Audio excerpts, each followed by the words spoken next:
Hello guys, good morning, welcome to another mini blog. তো আজকে সকালবেলাটা শুরু হলো কিন্তু কচুরি দিয়ে। আর এখানে পাঁচটাতে জানো এক্সট্রা তরকারি পড়ে আছে, কারণ আমি একদম লাস্টে গেছিলাম সেই জন্য দিয়ে দিয়েছে।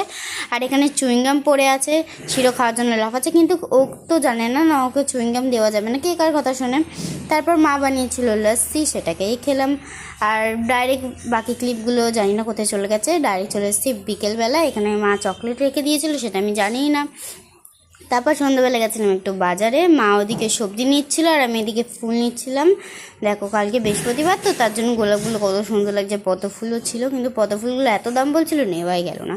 তারপর বাড়ি এসে মা একটু পটল ভাজা করছে। আর এখানে দেখো সবজি টবজি ওইভাবে রেখে দিয়েছে, কারণ অনেক রাত হয়ে গেছে, এখন 12টা একটা বাজে। আর আইসক্রিম আনা হয়েছিল পরশু দিনকে, কিন্তু যেন ওটা টাবে যেটা ছিল না ওটা হচ্ছিল না, তার জন্য একটা প্লাস্টিকের কন্টেনারে দিয়ে দিয়েছে। আর পাশে ছিল ফ্রেঞ্চ ফ্রাই। আর মা ডিউটিতে গেলে তো আমার জন্য চকলেট আনবেই, চকলেট বাড়িতে ভরে যাবেই।